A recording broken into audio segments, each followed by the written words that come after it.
Call this public meeting to order. Please stand for the Pledge of Allegiance. I pledge allegiance to the flag of the United States of America and to the republic for which it stands, one nation, under God, indivisible, with liberty and justice for all.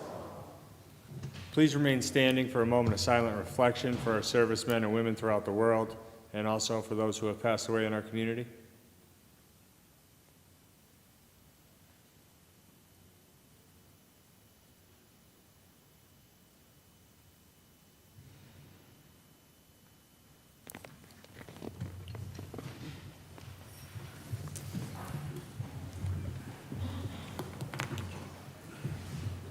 Roll call, please. Mr. King? Here. Mr. Schuster? Present. Dr. Rothchild? Here. Mr. McAndrew? Present. Mr. Donahue? Here. Please dispense with the reading of the minutes. Third order, 3A, minutes of the Scranton Redevelopment Authority regular meeting held August 3rd, 2022.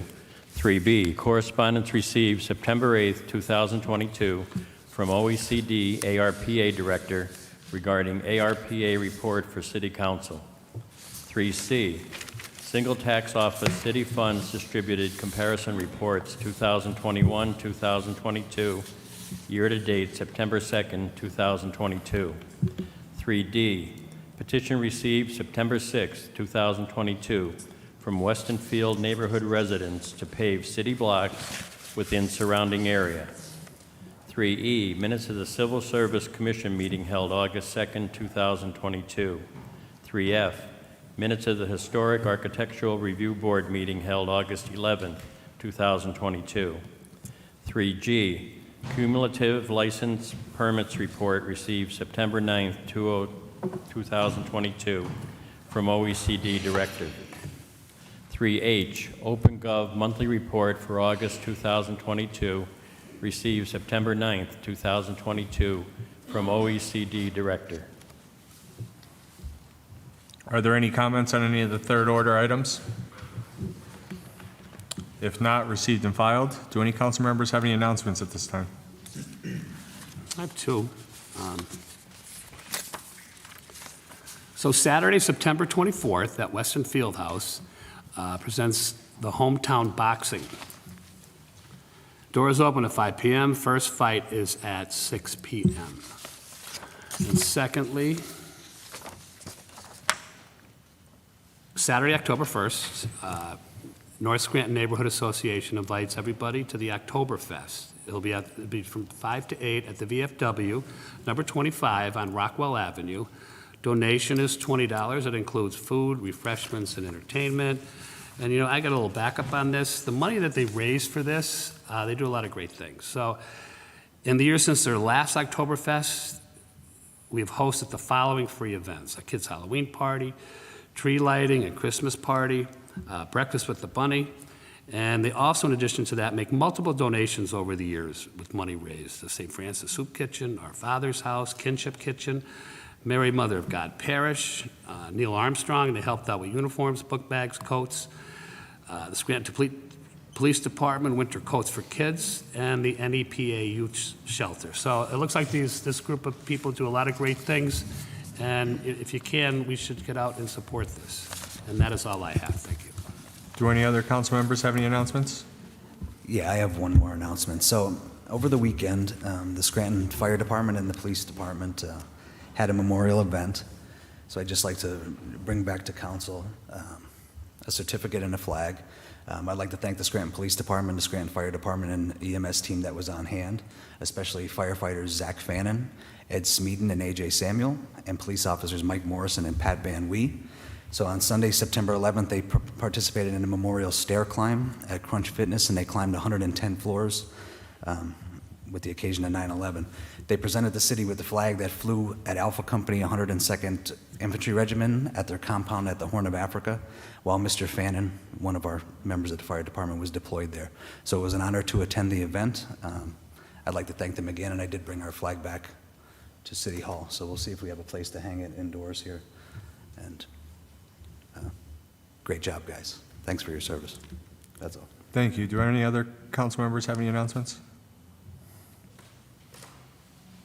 I have two. An executive session was held this evening between council and the city's solicitor and labor attorney to discuss personnel.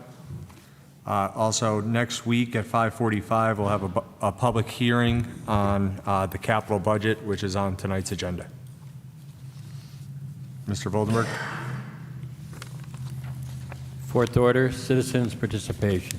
First on the list is Joan Hodowanitz.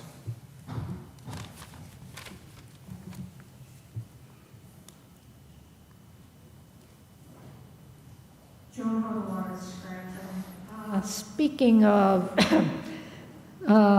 executive sessions, can you tell me if there's been any movement or progress on union contract negotiations? From what I've been told, they're still ongoing. Okay. Pushing 9 months there and counting, so that's a lot of money being paid for the Labor Council. But more than that, you're edging closer to having to finalize a 2023 budget. My major concern isn't the money we're paying Ufford and Associates. My concern is concocting a 2023 budget without any firm salary and wage issues solved, and health care and all the other benefits that go on in labor negotiations. 17 more days and we will have the 2021 audit. How's that going? We're still hopeful that we receive it by the 30th. Yeah, you believe in the tooth fairy too, don't you? Oh, my goodness. Item 3C, the information from the single tax office for the year-to-date comparisons as of September 2nd. And it says business mercantile tax, but we're also talking payroll prep tax. And as of this time last year, it was $2.2 million and change. And this year, it's $145,000 and change. Now, I understand that we've just begun to implement the payroll preparation tax. But do you recall several months ago that Lazor and McGovern sent you a memo and raised the issue about what are you going to do with the self-employed and rental income? And I guess you said that we're working the issue, council's looking at it. When are we going to get that information? When are we going to get those answers? I'm hoping we're able to schedule a caucus on specifically the payroll prep tax and its implementation this year, and to answer some of those questions publicly sometime in October. Sometime when? In October, October. in preparation of moving into budget season you're 2. putting a lot of people, in a difficult position. They pay or they don't pay, and it's not an easy thing to do. You can be talking about some serious problems for people, so I hope that gets resolved. And just to clarify too, because the single tax office collects the business privilege and mercantile, but Right. Berkheimer collects the payroll. So that's why those numbers are Okay. so well, far off too. Do we have any separate? Because what the business privilege and mercantile on this would be delinquent business privilege and mercantile, which is still owed. Okay. And still collected by the Do we single have tax any office. figures for the payroll prep tax? We're hoping to get those relatively soon. Okay. Speaking of figures on taxes, what about the database for property taxes and garbage fees? That was put on your council log as of 1 April. Are we still working that? Excuse me, I'm sorry, what was? You remember the database where you could look up an individual, see if they were delinquent in their taxes So or their garbage fees? We actually got an answer on that today. The data was provided by the city treasurer to Larry West for review, and they're just awaiting the response. So does that mean that we might, before the end of the year, see that database on the city's website? I'm hoping we see it by the end of this month. Oh, that would be nice. That'd be nice. And I saw item 5F about the grant for Lackawanna College of up to $15 million. I understand that that's a grant, so it's not coming out of the general fund. But it seems to me that we've dumped a lot of money has been funneled to 401 Adams Avenue. And would be nice to see if some kind of priority could be given to students from the Scranton area, since we're helping them and supporting them in getting that. I don't know if that can be done, if that's even legal, but it'd be nice so that we can, take care of some of our own residents and their children. Thank you. Thank you. And a lot of times on the grants too, the city just acts as a conduit for. I know, it's a Yeah. pass-through, but we do support. So they do it, Lackawanna College does all the legwork, right? Yeah. In terms of applying for it, they just need us to sponsor it. I understand that. Okay. Next on the list, Faye Franis. Faye Franis, Scranton. I wouldn't even be here tonight except for Mr. Donahue, your total disregard, and some of your council members, not Mr. Schuster or Mr. McAndrew, though. Total disregard for everything I said last week. You sat there last week and said you would address the situation at Lackawanna College using Chick-Bellman Field. You never once mentioned anything about that. What you said is a short-term solution for, we're going to have to figure out a long-term solution. They're using it now, temporarily. You said until we figure out. What do you mean we? Since when does council have to figure out where Lackawanna College plays their football games or practices? And also, you made a statement last week that wasn't true at all. You said that they don't use the stadium, Memorial Stadium, they use the outside of it, like the grass at the far end. They would use that for practice. They use the field For practice. games. For Pardon me? games. For games. No, just let me finish, okay? I spoke with the Scranton School District, Bert Genleza. He told me Lackawanna College is ruining their turf. That's why they don't want them there. And they also were using the middle of the field of Memorial Stadium for practice. Not the outside, the middle of the field. And they were ruining the turf. They said they have to put their students first because they have to have a place to play because this Lackawanna College is practicing day and night, every day and every night. They weren't stopping. So you're not putting the citizens first. This is a public park that they are using, a public park. And they're supposed to be, and I don't understand you as president of council, how come you don't ask Marissa Duffy to come in and answer all the questions? Ask her why she answered all the questions the way she did and lied about everything. She said they had an agreement. They don't have an agreement. She said it was on the agenda before the August recess. It wasn't. She said they're waiting for council approval. She said that Lackawanna College did not own the field at Sweeney Beach. Lackawanna College does own the field at Sweeney Beach. So how come none of you up there said, why aren't they using their own field instead of ruining our park? You didn't say that, did you? So let me tell you another little story. When I went there and saw them playing, the language was terrible. The coach, you wouldn't believe, I wouldn't even repeat the words they were saying. My sister was in the car in the parking lot, and she said to me, did you hear them? I said, I sure did. So I called Eric Larson, and I told him about it. He said he would straighten that out. When I went back again, same language, screaming. Take my word for it. That's not right when there's women and children in there and citizens to hear that language. So the one day I went over at about 4:30, I was taking some pictures. So the assistant athletic director said to me, what are you taking pictures for? I said, because I want to. He said, it's against the law. I said, I'm going to turn you in. These are minors. First of all, it's a public park. And second of all, they're not minors. So much for him trying to intimidate me.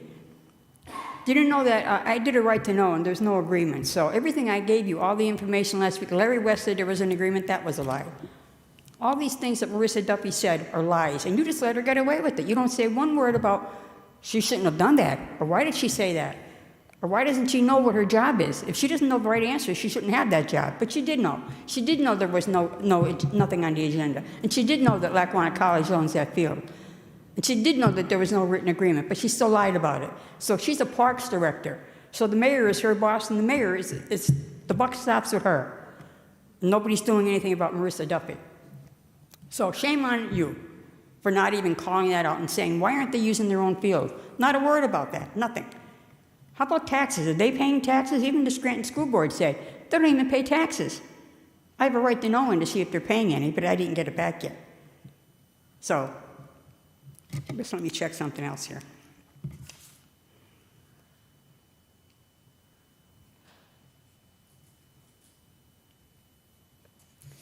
I don't know. I just want to know what you're going to do about it. do you agree that they should be using that field and ruining it? And you say short term. Well, all of a sudden, okay, the mayor wanted a financial chair. She got the William Foundation, and guess who else she got to pay for it? $95,000. Lackawanna College.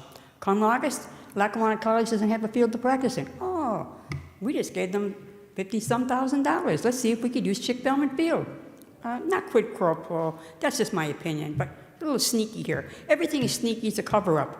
Everybody is lying and everybody's covering up, but you just let it go. You don't want to ask anybody why they did what they did, why they're doing what they're doing, and why aren't they using their own field. They say it's too small. You saw the size of the field, and they cut the grass all the time. So if you don't do something, shame on you. And I expect you to do something, but I don't think you will. I think Thank you'll let you. them use that college, that field as long as they want, because you care more about the colleges than the people. Thank you. Norma Jeffries?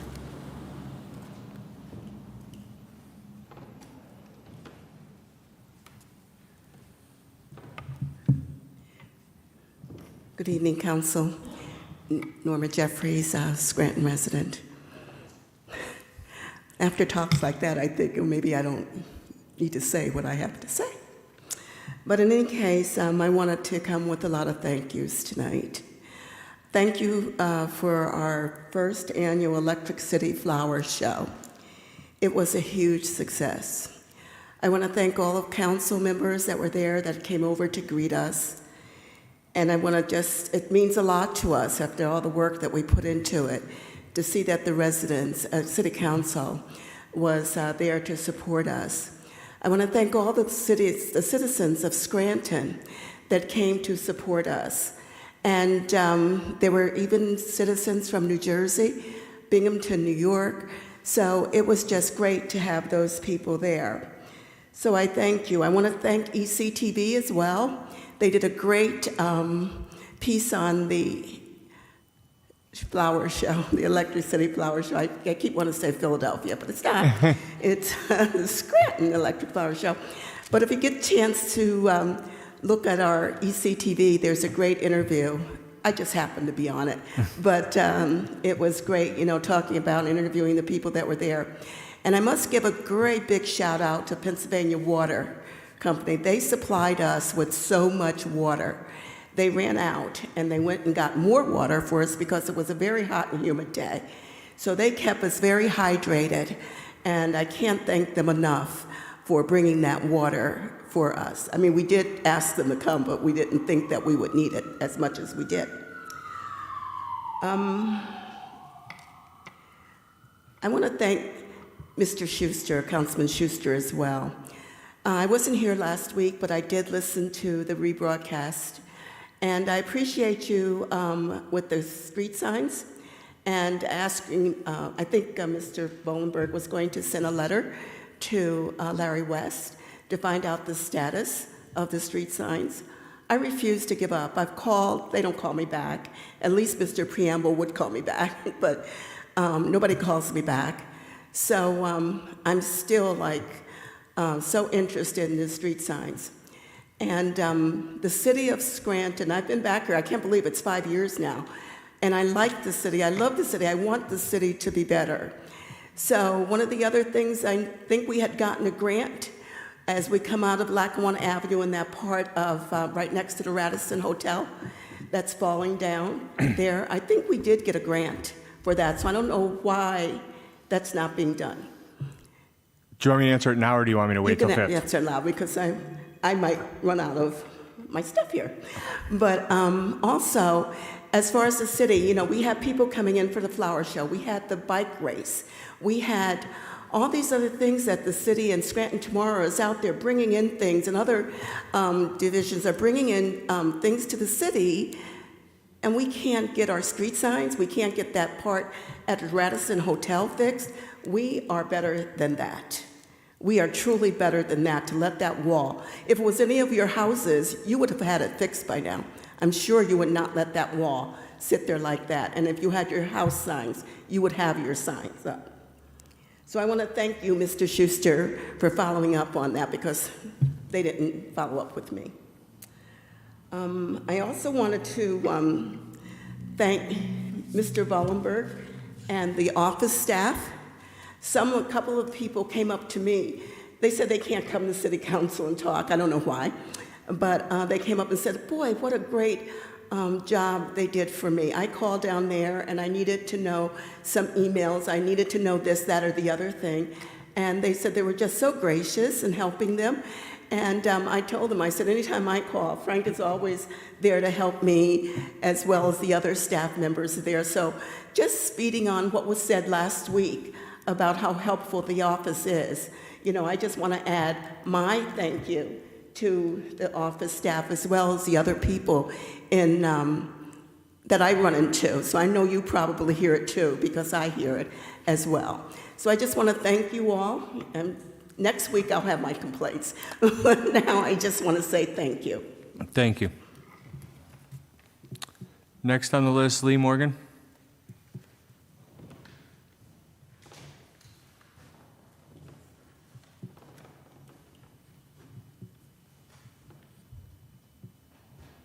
Good evening, Council. Lee Morgan. The first thing I have here is today, I called the mayor's office, I called DPW, and I called council and directed a message to Mr. King about ECTV's drone being stuck in a tree. And I think that the city should send their bucket truck up and get that drone out of the tree. And why do I think that? Because it's Electric City Television. It's funded through council, and it's a very important asset that belongs to this city. And I think it's the right thing to do. But we'll see, time will tell what will happen. But to shift gears here a little bit, you know, I've been doing numerous videos on a rewrite of the charter. And I think that if the things Faye said here tonight to this council don't wake up enough Scrantonians as to just how broken this city government is, nothing will. You know, I did a video, it hasn't been put up yet, about the Pine Brook project with grant money. It's just utterly ridiculous. All this grant money being spent in this city over my entire lifetime was misdirected. You cannot bring a city to revitalization by throwing money around all over the place in it and chasing blight. You have to create employment centers. This city needs a small business incubator, a real one, like Scranton Lace would have been. But, of course, more grant money was thrown at that, and we lost a building that would have been just perfect considering the amount of weight that those floors were designed to hold, and the amount of area and parking around that building. You know, when you look at where the grant money is being thrown around, Naog Park, building a pool. What kind of pool is this city really going to build? Because if it's anything like Novembrino, it's all a waste of money. Are we going to tear the slide down? Are we going to tear the pool house down? You know, we need to put residents in control of almost every aspect of this city's revitalization, because the councils and the mayors over a protracted period of time have proven themselves unwilling or unable to turn this city around, because the first thing everybody's worried about is politics. You know, it's very troubling that the Scranton School District is in almost a complete collapse, and the city is too, and we've just come out of distress. All I ever hear from this council is grant money and taxation. But take a good look at this city and see it for what it really is. We need a business incubator to create employment opportunities in the city. And the other thing we need is, we need a partner in the county to revitalize Scranton's downtown, because there's absolutely nothing there. Nothing. Walk around the downtown. You can throw all the grant money you want around. Look what you did down by Bawana's. Just totally unsuccessful. I think that was $50 million. Look at the waste. Why hasn't, just let's pick a figure like the $15 million we're gonna give to Lackawanna College. Why isn't there a revolving fund in the city of Scranton for property owners to borrow money from the city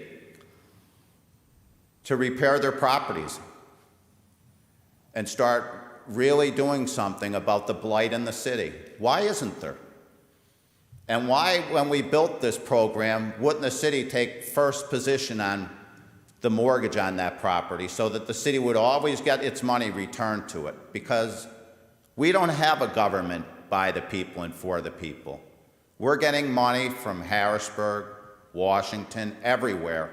And the people, they're just an unimportant consequence because the council has a solicitor for a reason. Think about what you're doing. You're torpedoing the city, and it's just a terrible thing. And I know that I'm 63 years old and I won't live forever, but look at all the people who came here and spoke, and they're at the cemetery and nothing's changed. Next on the list, Jessica Osborne.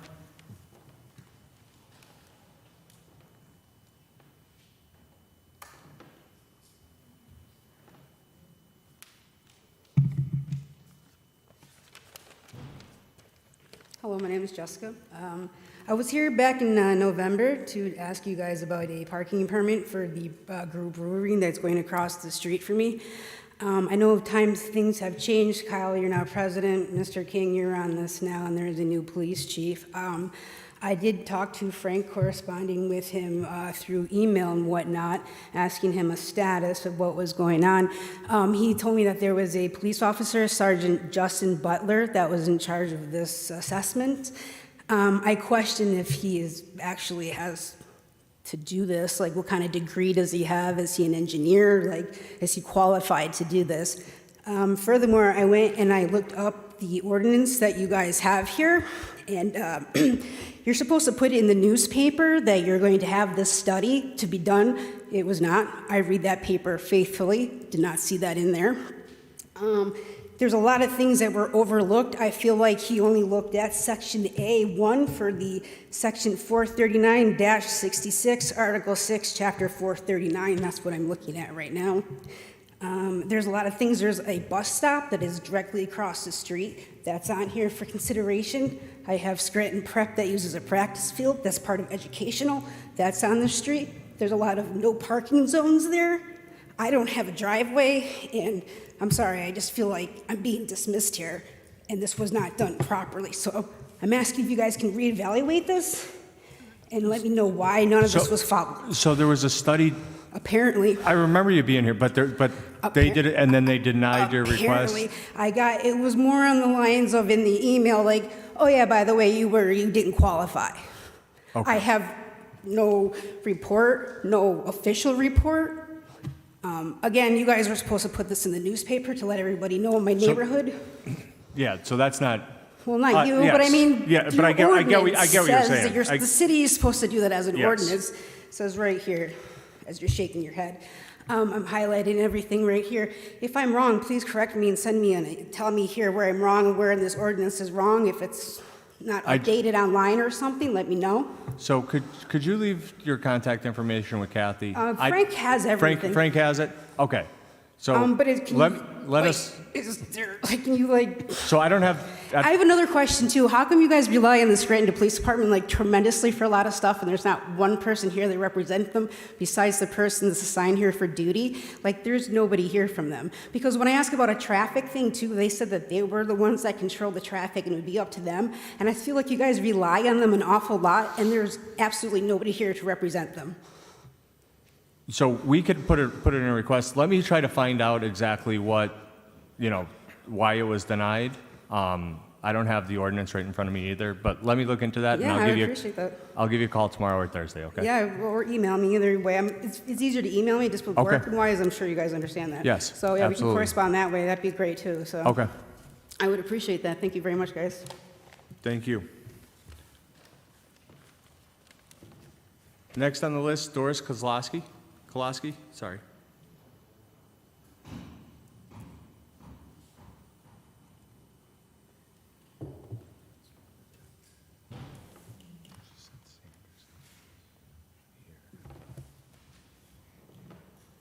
Good evening. Doris Kolosky, Scranton. The last meeting, Mr. Donahue had said something about voting on the zoning in October. he said it should give Geisinger enough time to meet with the neighbors. I need to know if that means that all the Geisinger has to do is meet with us and then call you and say they've met with us, they fulfilled their obligation because they told us what they wanted to do, and then you vote. Or if they come to us and we meet with them and they're telling us things that we are not acceptable to, like, well, we're going to put up a 5-story garage across the street, or we're going to, or we don't know what we're going to do again, and we find it unacceptable, then what does that mean to us? I mean, if we find everything they say unacceptable, or 1 or 2 things that they say unacceptable, does that mean that you are going to review that to see if it's really, if you guys feel it's unacceptable, along with the neighbors, and maybe write a revision type thing? Or are you going to give them a carte blanche and just do the vote? That's basically what I wanted to know, because I know from the Freedom of Information Act and the documents that we received that when the city planned this ordinance, the zoning change, they did not plan it with the civic. And when Geisinger saw the zoning change, they said it wasn't acceptable to them, and they contacted the city planner, and he said they wanted it changed, and they said, okay. And that was without coming before us, or I think you. I don't think you guys knew either. So, I mean, this is what I want to know. Now that we're getting down to the nitty-gritty, and we're hoping to speak to them, we've made contact, and we're hoping to speak to them. I mean, they've been telling who they don't want, and they're saying, you know, all this other stuff. Have they been in contact with you recently? They are in contact with us finally. After 3 or 4 emails from Mr. Schwartz, they finally answered back yesterday, and we read it at our meeting, and they said something about, yes, they would meet, but they have their things. They wanted to meet at 4 o'clock in the afternoon. I mean, that's not acceptable because people are working. You know? Yes. I mean, so we are contacting back with them. They were sent back. I don't know what was said in the letters yet, because that's when they finally contacted. But he had to contact them 3 or 4 times before they contacted us back. And so this is what I'm wondering about, and worrying about. I'll say that. So when I said, you know, end of October, that's at the earliest, because what needs to happen, we've been pushing for them to meet with the neighbors, address their concerns, and... Right, but is it just the heroes address our concerns? But process-wise too, right? We're still going to hold another public hearing, and it still needs to go to the county for an additional 30-day period, because there were enough changes, you know, in the overall plan that it has to go back to them for review. And what happens if they say we want no changes? We listen to you, but we don't care. We don't want any changes. This is what we need. What happens then? Does it just... So we're taking into consideration everybody's point of view on this, right? We're trying to find a middle ground. I hope so. We've been pushing for a middle ground. You know, we've had multiple meetings back in the spring. You know, we have been pushing for them to show renderings of what their plans are. And if that's not acceptable to council as a whole, we're not going to accept that. That's fine. So if they're not going to... And we're going to continue the conversation, right? It's... Okay, yeah. Because I think the neighbors should have something to say. Absolutely. We've lived there a long time. We've kept up Absolutely. our properties. We've paid our taxes. And they've done nothing. And so I really think that we deserve to be taken into consideration. From what they've conveyed to us, that they were going to be setting up a meeting in the next, and this was last week, in the next week or two, and it's still the next week or two. No, they have not. Okay. And the other thing is also, it's very hard. I don't like to call people liars. I mean, I really don't. But it's very hard to trust them, because when they did their $99.1 million expansion, I have to find my T-shirt so I can wear it here next week. They told us a lot of things, and they told us for one thing that they would never put a a big, large building at that school thing with parking, it would only be underground parking. They told us a whole lot of stuff Yes. that now they want to wipe away. And they Okay. want to wipe it away Thank- by changing, I see I'm up, by changing it to civic so I'll- they could do what they want. But please let us know if they reach out this week I'll and let you schedule know a when we meeting get and, back. Like I said, they did send an email back, but they did not ask for time. They just said they'd like it to be in the afternoon, like 4 o'clock, 4:30, Okay. and that's not going to be acceptable. Okay. People are working. okay, thank you. Thank you. That exhausts the sign-in sheet. Would anyone else like to address council?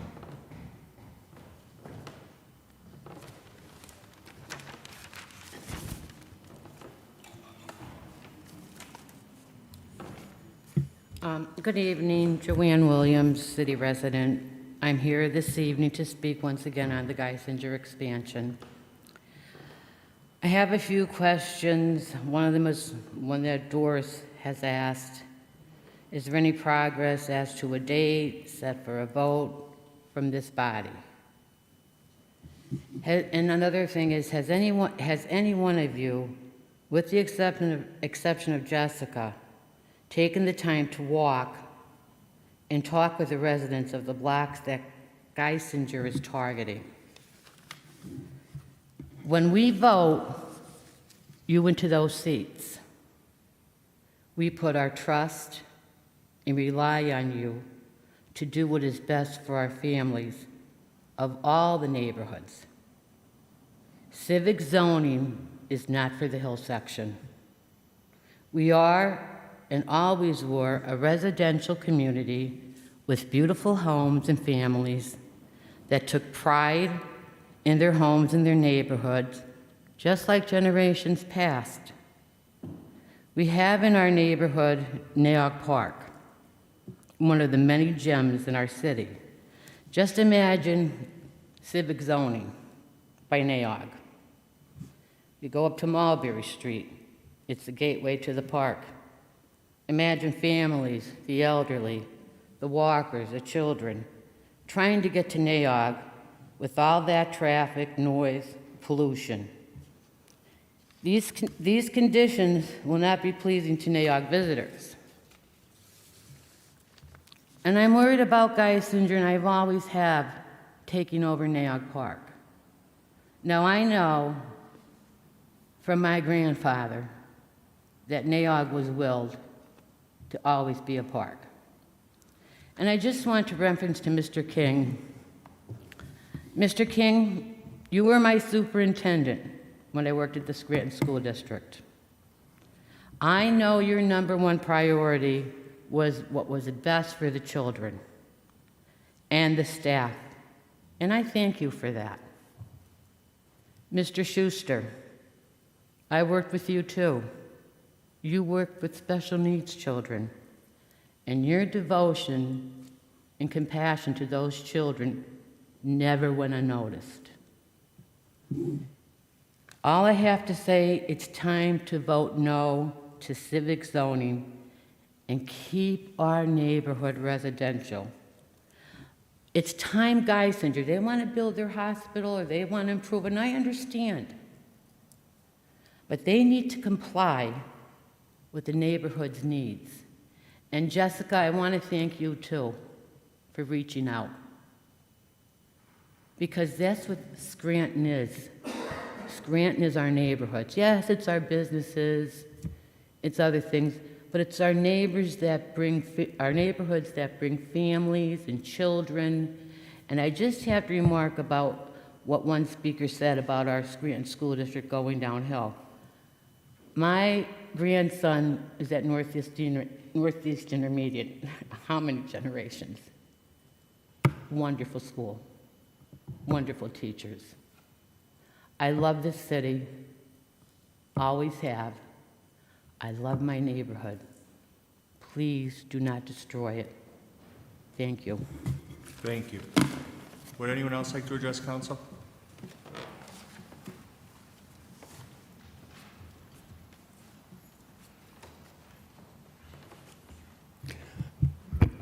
Tom Coyne, Manuka.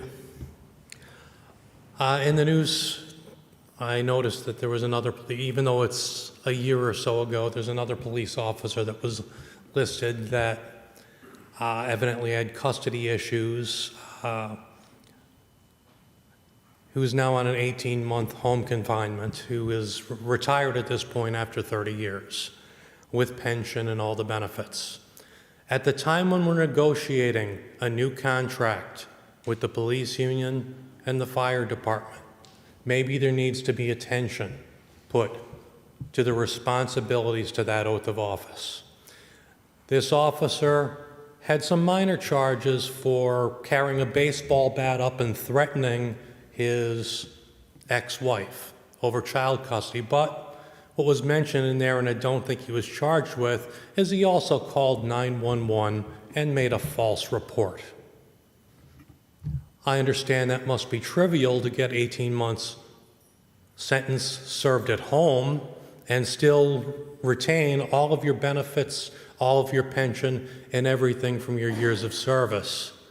When you broke that oath of office, while you were still an officer on the police force. That's an issue. Later on in this session, we're going to be touching on the employee again who you want to give a waiver to. I'd like to remind you that not only has this been done countless times before, and it seems at this point this body is willing to pick and choose which laws it follows and which laws it decides to handle waivers out to. This is not an option. When you place a law on the books and a rule on the books, it should be followed. If it's not, why do we have councilmen from the city of Scranton? Why do we have a mayor from the city of Scranton? Why not hire the best person from the entire country to actually take these bodies? Because if all it matters is the best, I'm sure there's a ton of people across this nation who have brought things out of financial ruin, who could sit on this body if they did not have to live here. There's a problem when exceptions become the rules. We had a gentleman come before this body to speak, not to change laws, but to speak. And he was challenged because he was from Wilkes-Barre. He's a taxpayer, so he's allowed to speak, but it calls into question when this body stops someone's voice in a public audience because council rules say they have to be from Scranton, and because they are not from Scranton, they are not even allowed to voice an opinion on this city, on the region around them, or anything in front of this body. We strip them of a voice because they are outside of the city of Scranton or non-taxpayers. Yet at the same time, we hand waivers for people who were supposed to be contracted to become employees of the city of Scranton with a waiver for non-residency. It's a dual system and it's wrong. You seek to punish people who try to express their First Amendment rights to voice before this council and this body an opinion, and at the same time turn around and say that what the opinion of this body is can be changed for the convenience of this body. I talk strongly about this because it does matter. We are not in an emergency situation anymore. We are not in a pandemic where we need to put down emergency orders 6 months after the person is already hired in place. We're at a point where we should be looking at what is on the books and what is our duty to the oath of office that was taken for these seats. Thank you. Would anyone else like to address council?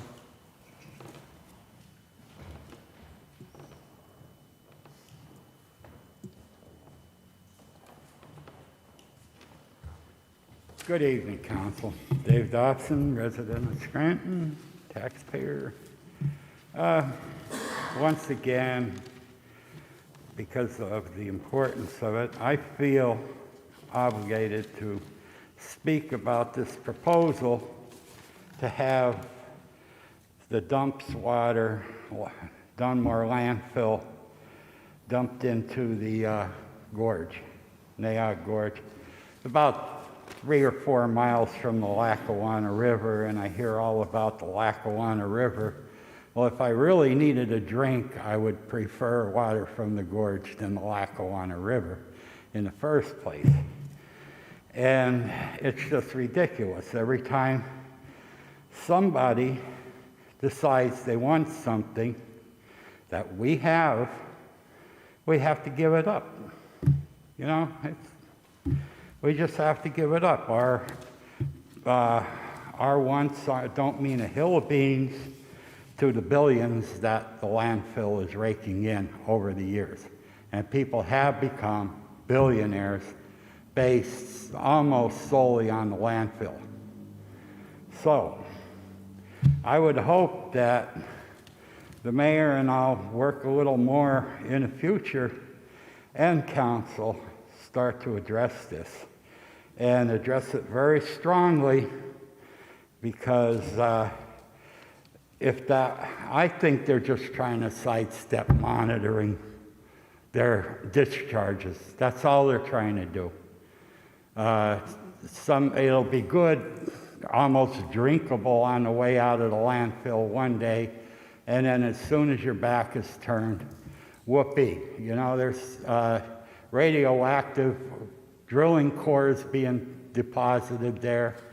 It's like I said, anything and anything. It was a free-for-all since 1980. I was up there in 1984. It was also a truck junkyard, and we were pulling a huge transmission out of a truck, and everything and anything was deposited there. And with this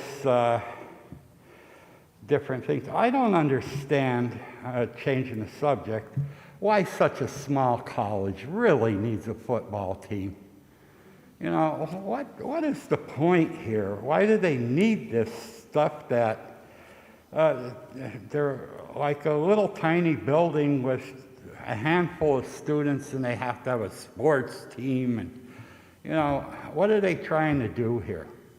Attract money? Or I just don't know. I'm not a big fan of high school and college sports. If we're going to spend a lot of money that we don't have, then and eat up a lot of resources out of the town, because Fay Franis does have a point here. They're wearing out public property and incurring expenses on us, and it's just ridiculous. We don't have it. I still have them to thank for the sale of the sewer plant. By the way, my water bill is more than twice as much as what it was 8 years ago. And probably if they charged me $5 or $6 a week more, and every other customer a month more, or $10 a month more, we probably could have done all the upgrades ourselves, and we wouldn't have needed Mr. Amoroso in here. Now, the vote is coming up. And elderly, beware. I'm not young anymore, just immature. I'm 68 years old. And there are candidates running. There's nothing you can do here.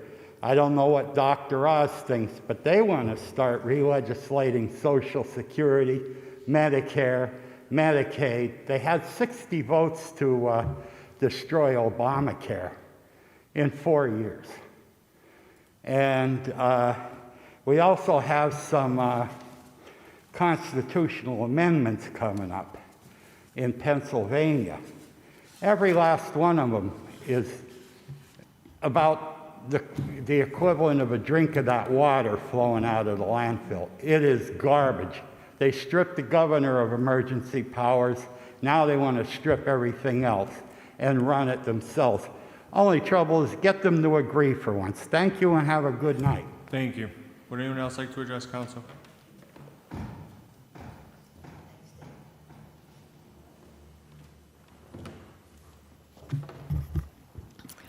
Good evening, Marie Schumacher, city taxpayer and resident.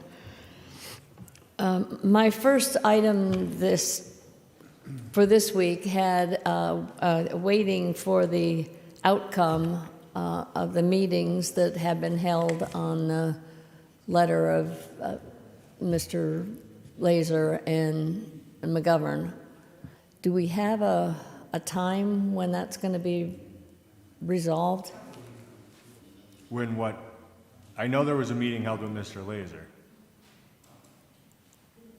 And has anything changed, or are we going to get a definition of what the payroll preparation includes or excludes? I believe that's going to be covered when we have a caucus. I'm sorry. I didn't... It's going to be covered when we have a caucus. Oh, okay. Thank you. 7E, which is the out of the city employee. Again, was that position advertised? Do you know? And how many people responded? I believe it was. I believe there was 8. There were 8 applications. And we had to pick one from out of town. I think that is... Well, we didn't pick them. Well, no, we, the city. On page 5 of item 3B, on the ARPA things, it says that there, on page 5 of that thing, of the 20 pages, it says there is no expenditure for Category 2 as of August 25th, 2022. But I couldn't even find a Category 1, so I don't know what Category 2, what we're missing by not having anything for Category 2. So do any of you know what is Category 1 and what are we missing in Category 2? I guess not.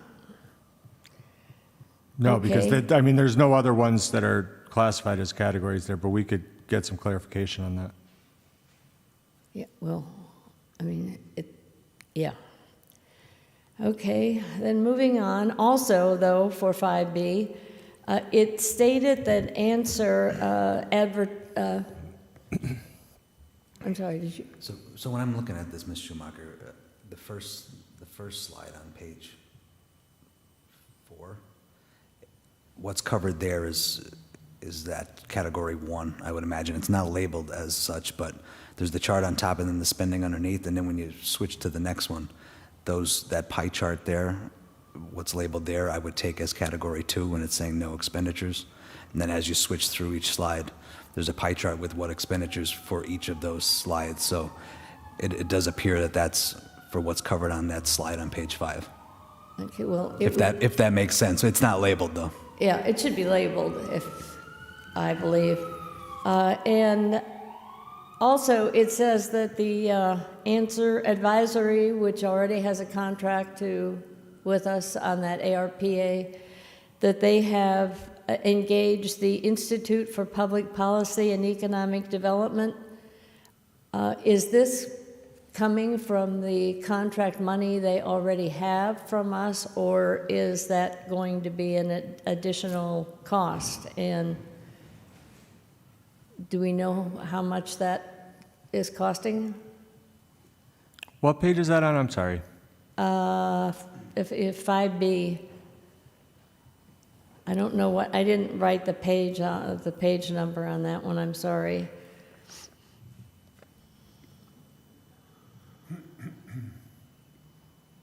I don't have an answer, but Okay, I'll get one for you. Okay. Yeah, I would like to know that answer to that. And then NAOG pools. When are we going to get a decision on getting some pools up at NAOG? I attended a function on Sunday, and people did not realize what had happened to the pools, and they were just really not happy, and they were, again, wondering where we have pools anymore. And on 8A, what are we waiting for? What's going to change that will bring that back? If you could. Thank you. Thank you. Thank you. Would anyone else like to address council?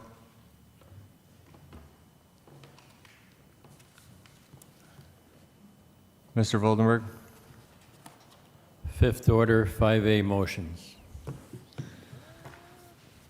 Mr. King, do you have any motions or comments? Just a few things. I know that I'm going to be meeting up at Robinson Park. I think it's next week with some of the neighborhood association, a few leaders, and there's been a feasibility study, from what I understand, concerning engine number 10 and the possible closure down the road. I don't know of engine 10, and I know that they would strongly fight against this, and quite frankly, I'm against it as well. Not only just because I live on the mountain, but I just know that, the closest fire company to East Mountain is in Southside or downtown. So, I mean, it would be, I think, tragic. It'd be a disaster if a fire took place on the top of that mountain, and it took forever. And I know that there was something recently that talked about it's one of the least utilized, fire departments, but I think every section of the city has a fire department, and it's there for a reason. I'm frankly glad that it's underutilized. That means that there haven't been any tragic fires, but when there are fires, we need to have that fire company there. And I know that they also respond and help out in other parts of the city when needed. So that's something that I know I'll be discussing with some of the people from the neighborhood association next week. I had the same question that Mrs. Schumacher had concerning the odd pool. I know that there's talk about a master plan for the Naog Pool Complex, and I think that's all well and fine. Love a master plan. It should center around a new pool complex at Naog Park. Build the pool, and not a wading pool, not a splash pad, a swimming pool for adults and for children. I think that we've seen plans of a complex there that could benefit the entire city. And I know that there's been questions about whether we can use some ARPA funds for that because it doesn't necessarily fall under the low-income designation. Well, you go 2 or 3 blocks away from Naog Park, it's already been indicated that the majority of the people that would utilize Naog Park live in 18510 and 18505. Well, I can guarantee you all of those families, the vast majority of them, would fall under the category. And furthermore, the people that don't live in those areas would certainly want to be able to utilize swimming pool at Naog. So master plan is great.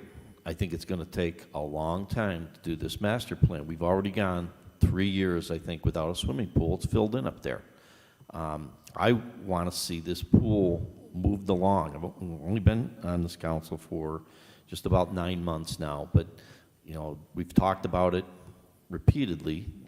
We've had meetings about it, but I feel like it's just constantly being pushed off.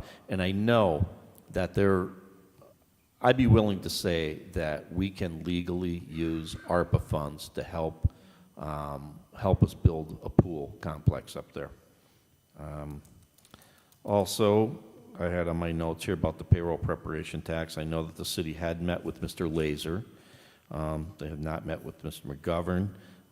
I would like to request that we have a meeting here in a caucus with Mr. Laser and Attorney McGovern to get their professional opinions And when I say professional opinions, these two, I mean, Mr. McGovern's an attorney and a CPA.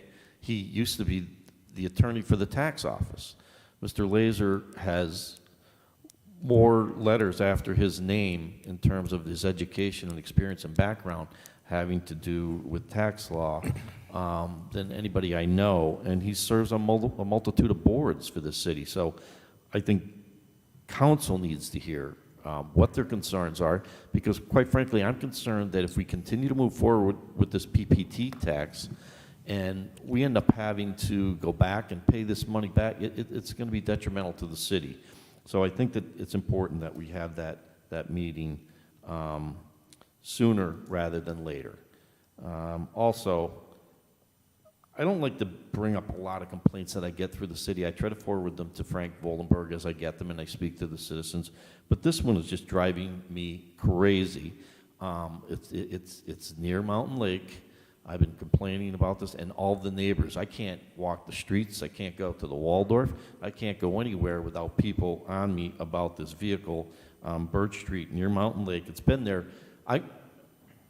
I've noticed it for over 9 months. I complained about it probably inquired about it back in March or April, and it has no plates on it.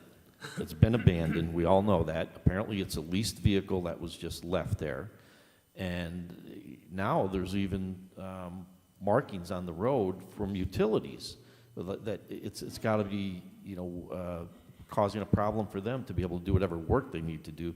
And furthermore, it's just a problem for the neighbors, and it shouldn't be. I mean, it needs to be towed out of there. I don't know what we need to do to make that happen, but people are constantly complaining to me, and rightfully so, and I just feel like as frustrated as they are, because it just has to go.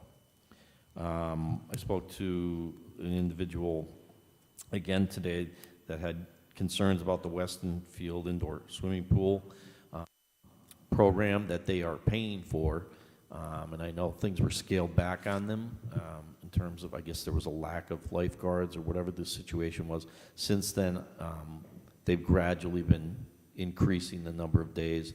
I guess it's now up to 1 day, and it's supposed to go to 3 days, and ultimately 4 days. So I'm happy to see that that's happening, but it probably should never have happened in the beginning. I mean, we need to, proper planning prevents poor performance, I always say. So you know that the summer's ending, you know that you're going to lose college kids, you're going to lose high school kids to be able to be lifeguards in that facility, but yet people have paid for this on top of paying their taxes. So I think it's important that we get that taken care of, get it staffed with lifeguards on a daily basis so we can meet our obligation to our citizens. So that's important. Recently, we received a letter from an individual, and I don't think they live in the city of Scranton, but they visit here often. It sounds like they know a lot about the city. In fact, I think that they watch these meetings, whoever this person is, and complained about two things. One, they complained that we shouldn't allow people to speak about national or state politics. And, I don't know. Everybody has their right to come up and have their 5 minutes to speak. I don't necessarily agree with that, although I would prefer if people would focus on the things that we can actually focus on and work on as a city council, or at least have the ability to address. But the other one had to do with, I guess this individual would come into town, arrive at River Street exit there, Meadow Avenue, and maybe stay at the Four Points or go down and stay at the Hilton or the Radisson. And they expressed concern about the weeds overgrowing, like Meadow Avenue and River Street, and signs, maybe political signs or signs about events happening that are long over, or elections that have long gone by.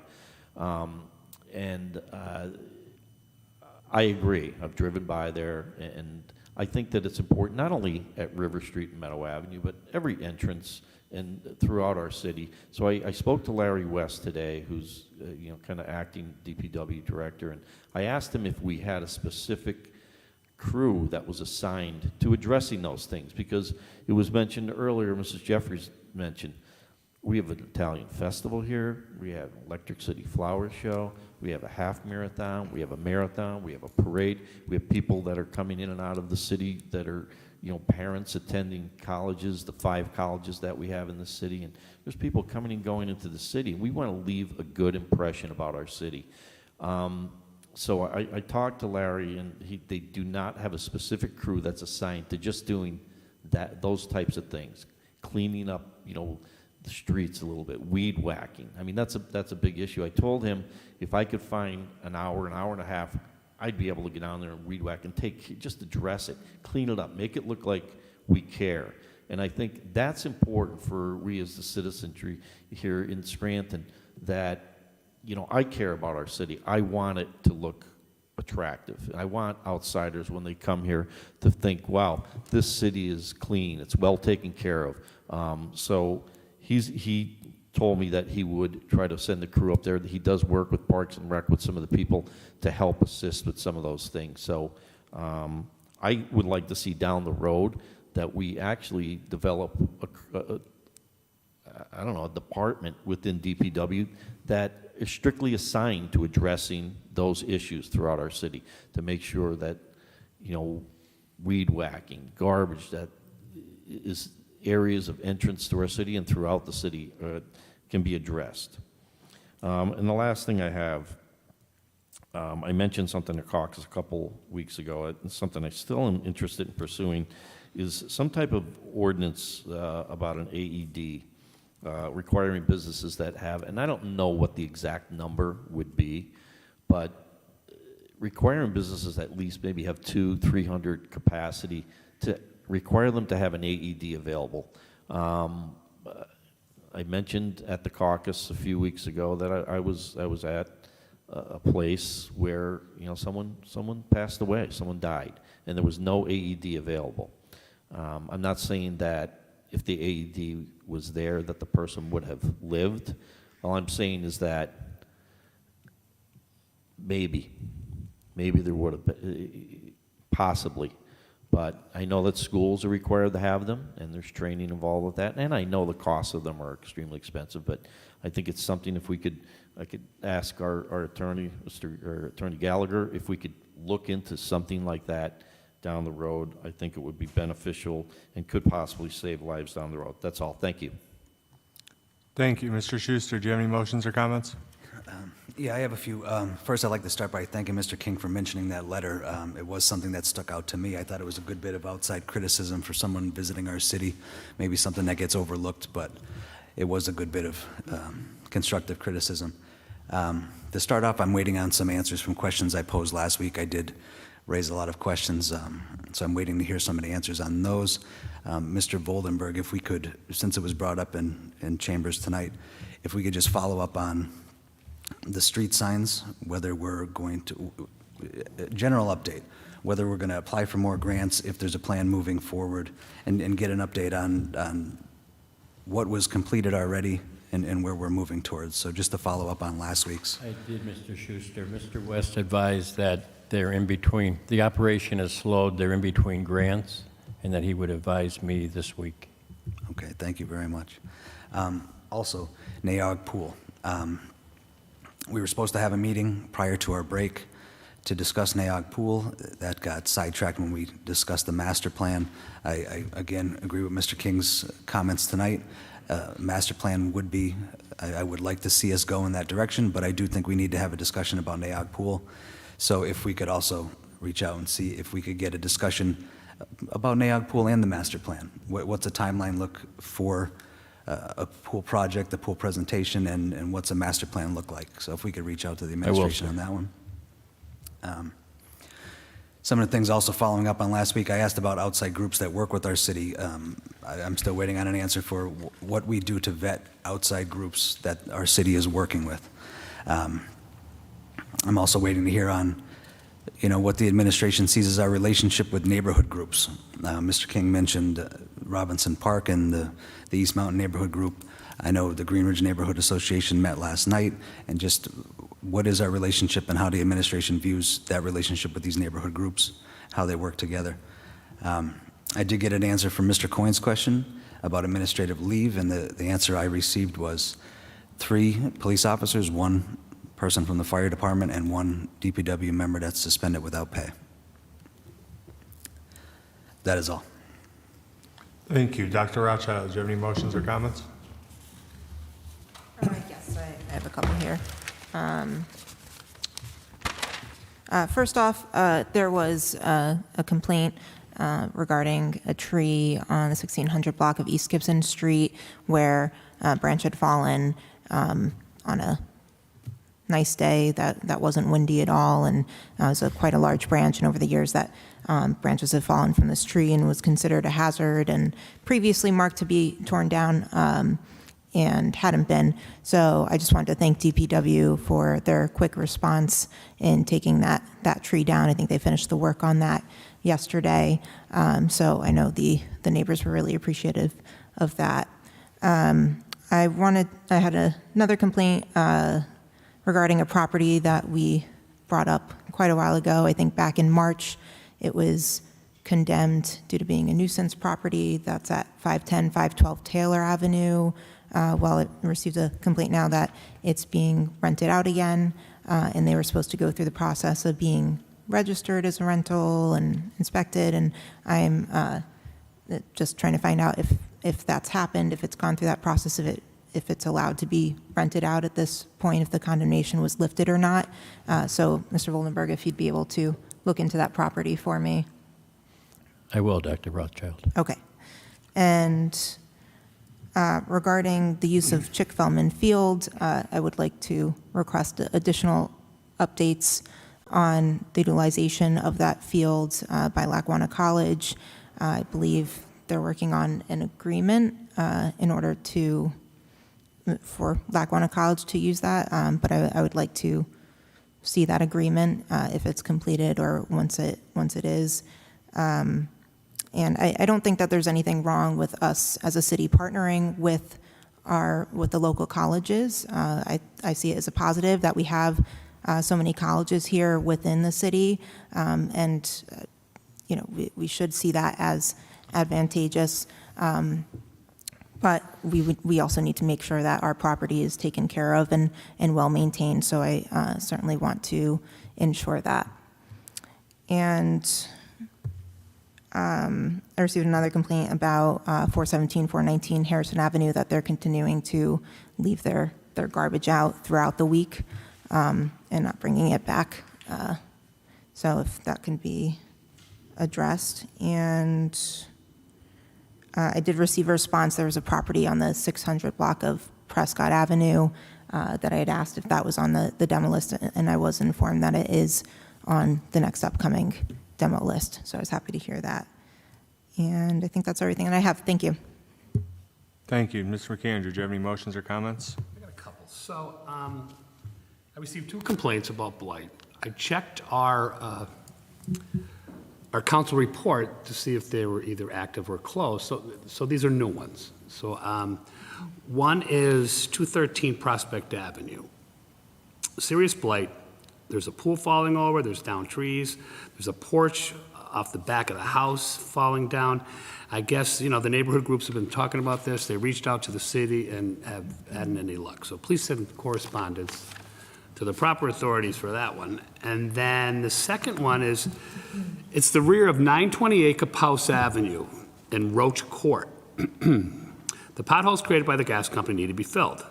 The caller stated that all the other streets in the surrounding area had been paved after the gas company dug them up. But they did not take care of Roach Court, which is between Ash and Phelps and between Capouse and Wyoming. So, this is a common thing.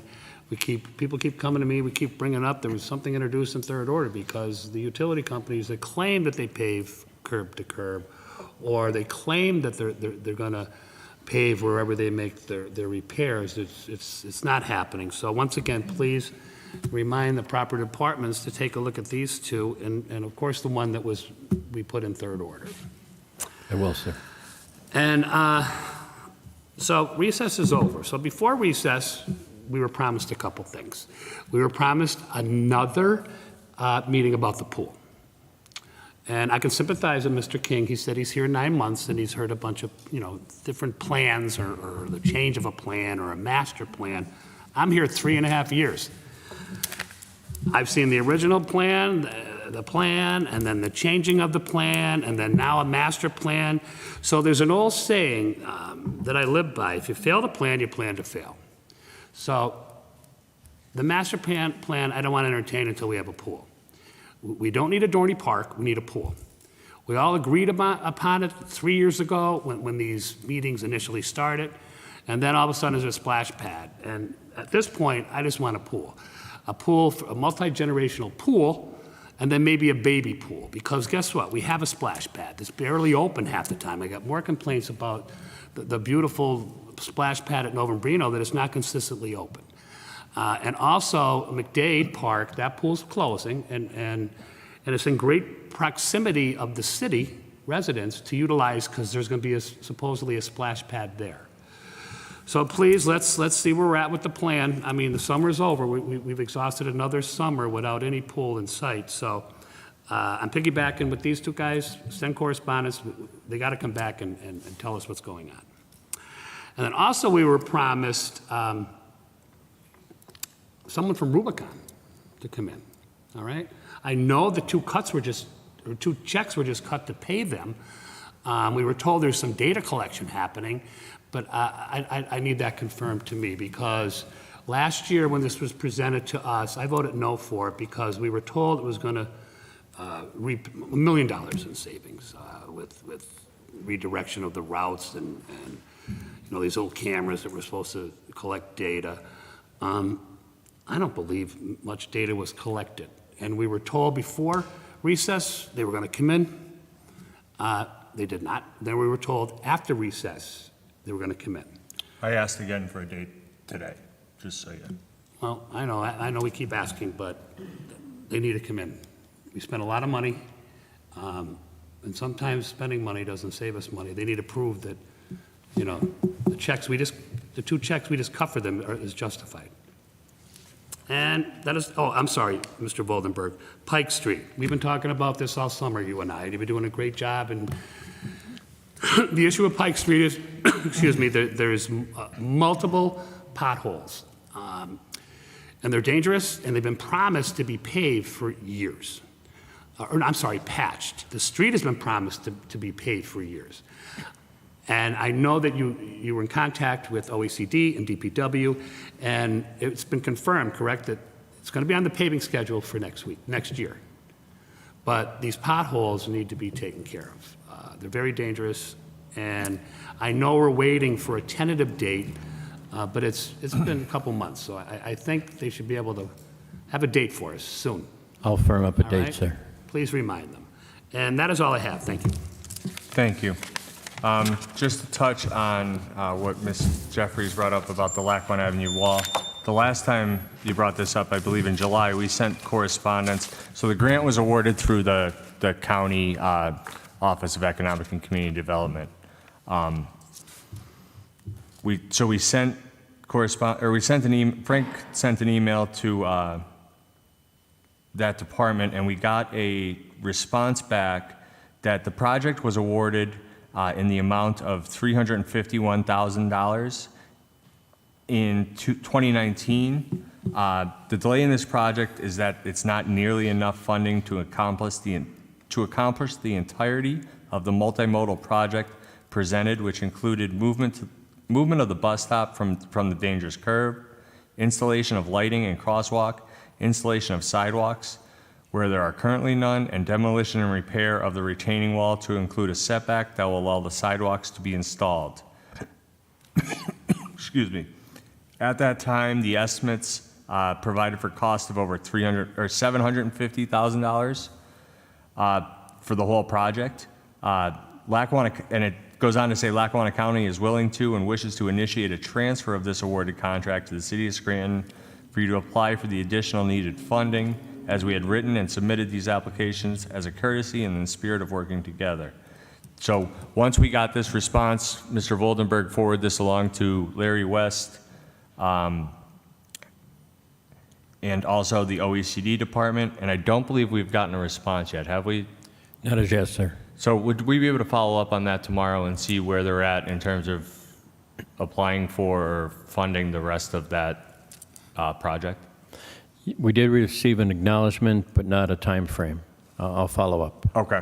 I mean, it was over 6 weeks ago, so we could see where they're at yet. Ms. Schumacher, I want to get clarification on the answer and then the Institute for Public Policy on where you're seeing that. I just want to be able to reference something when I try to get an answer.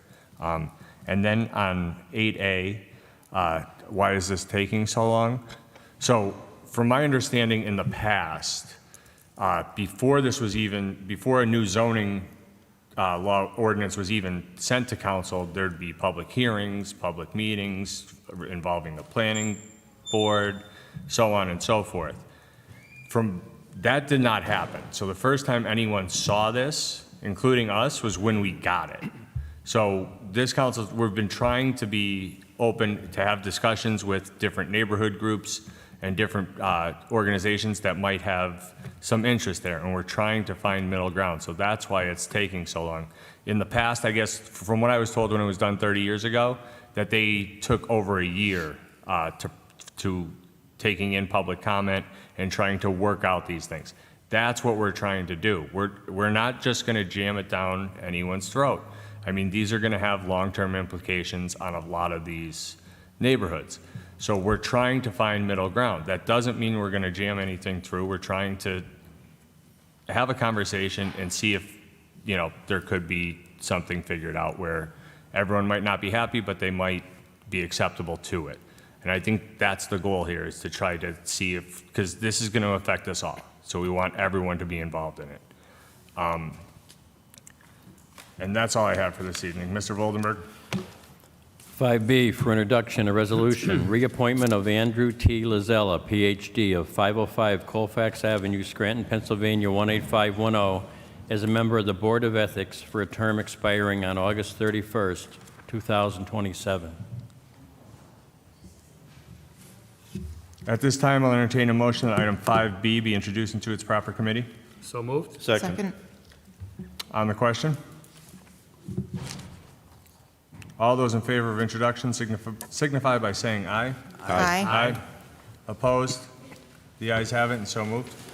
5C for introduction, a resolution authorizing the mayor, Office of Economic and Community Development, and other appropriate city officials for the city of Scranton to execute and enter into an agreement with Siemens Industry, Inc.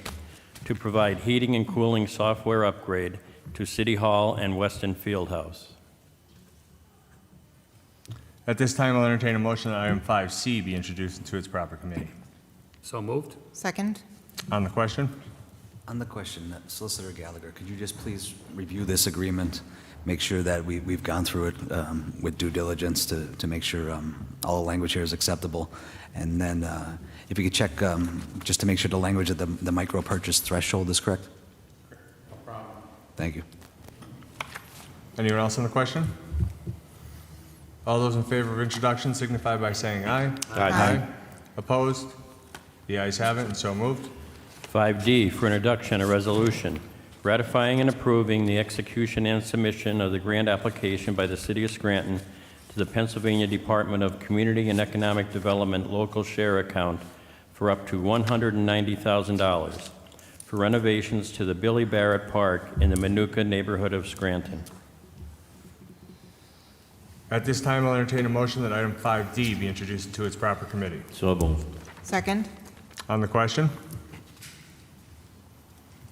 All those in favor of introduction signify by saying aye. Aye. Opposed? The ayes have it, and so moved. 5E for introduction, a resolution authorizing the mayor, Office of Economic and Community Development, and other appropriate city officials for the City of Scranton to execute and enter into an agreement with ESE Window Sales, Inc., doing business as Pella Windows and Doors of Northeastern Pennsylvania, to provide contractor services for the front door project within the City of Scranton. At this time, I'll entertain a motion that item 5E be introduced into its proper committee. So moved. Second. On the question?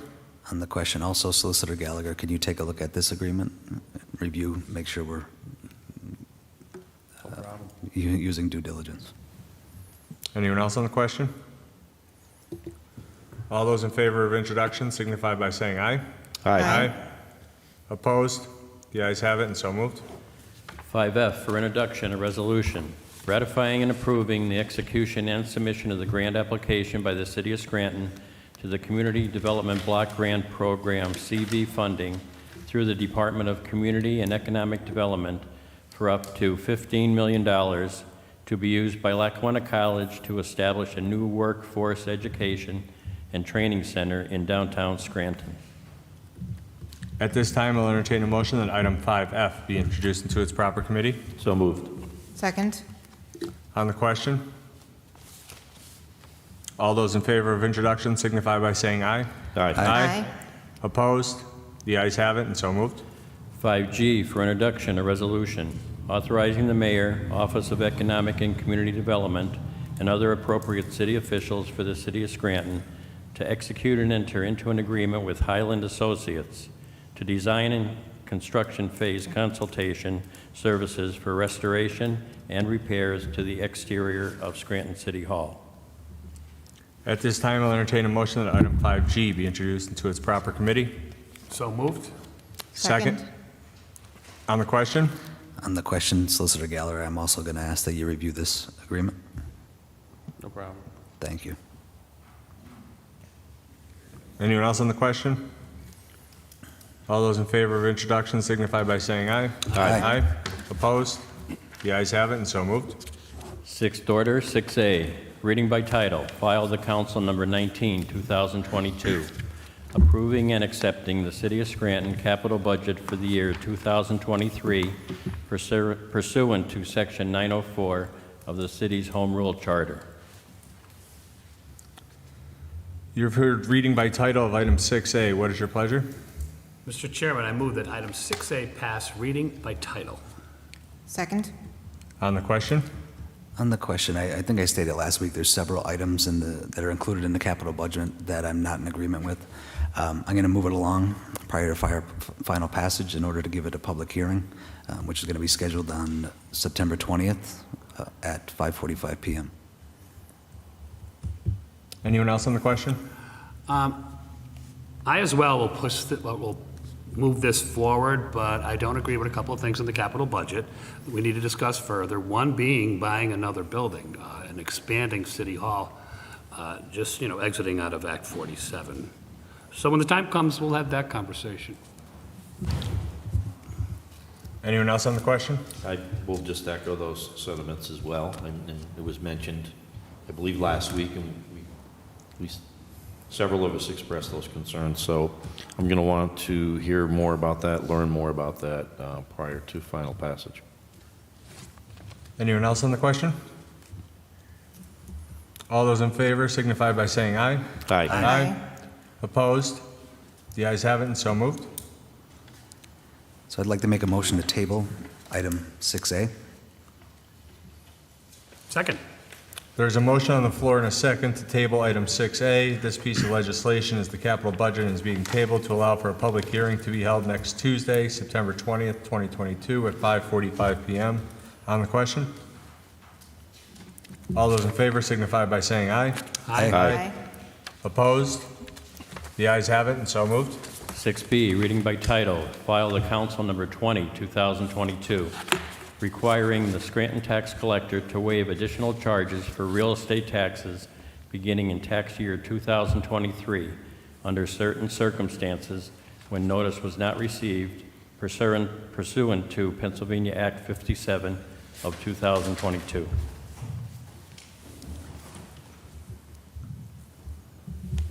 You've heard reading by title of item 6B. What is your pleasure?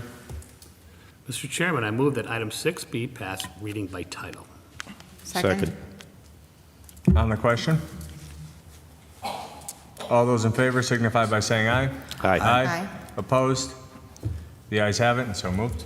6C, reading by title, file the council number 21, 2022, adopting the debt management policy for the City of Scranton, attached hereto and marked as Exhibit A.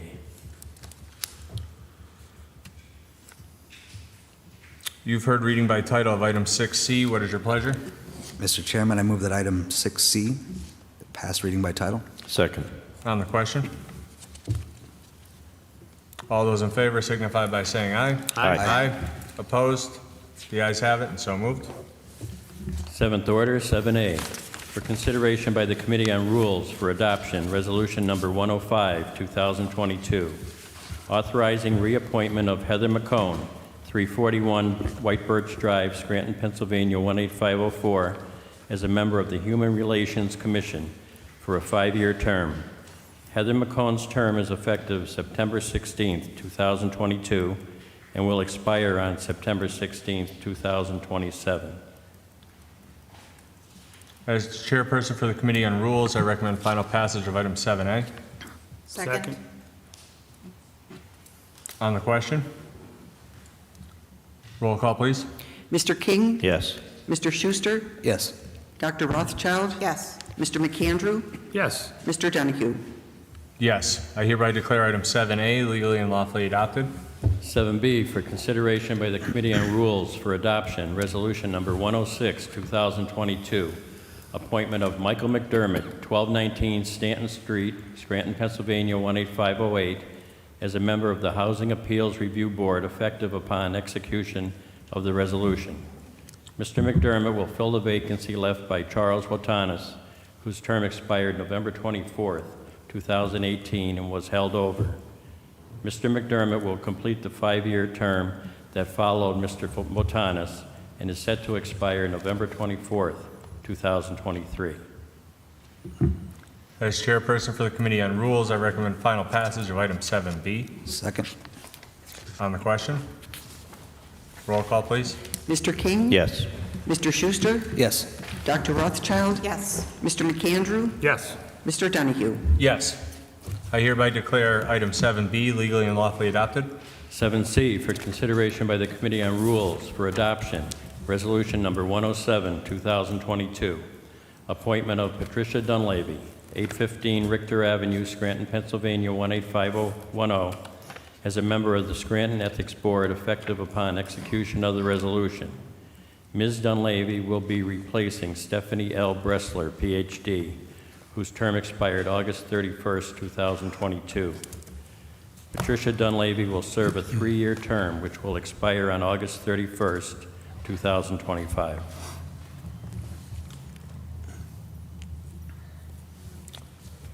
As chairperson for the Committee on Rules, I recommend final passage of item 7C. Second. On the question? Roll call, please. Mr. King? Yes. Mr. Schuster? Yes. Dr. Rothchild? Yes. Mr. McAndrew? Yes. Mr. Donahue? Yes, I hereby declare item 7C legally and lawfully adopted. 7D, for consideration by the Committee on Public Safety for Adoption, Resolution Number 108, 2022, ratifying and improving the execution and submission of the grant narrative by the City of Scranton Police Department to fiscal year 2022 Edward Byrne Justice Assistant Grant account for up to $108,975 to provide funding to combat hate crime, promote public trust between communities and criminal justice agencies, reduce violent crime, community violence intervention, address COVID-19 criminal justice challenges, sustain innovations, and crime analysis and investigation. What is the recommendation of the chairperson for the Committee on Public Safety? As chairperson for the Committee on Public Safety, I recommend final passage of item 7D. Second. On the question? Roll call, please. Mr. King? Yes. Mr. Schuster? Yes. Dr. Rothchild? Yes. Mr. McAndrew? Yes. Mr. Donahue? Yes, I hereby declare item 7D legally and lawfully adopted.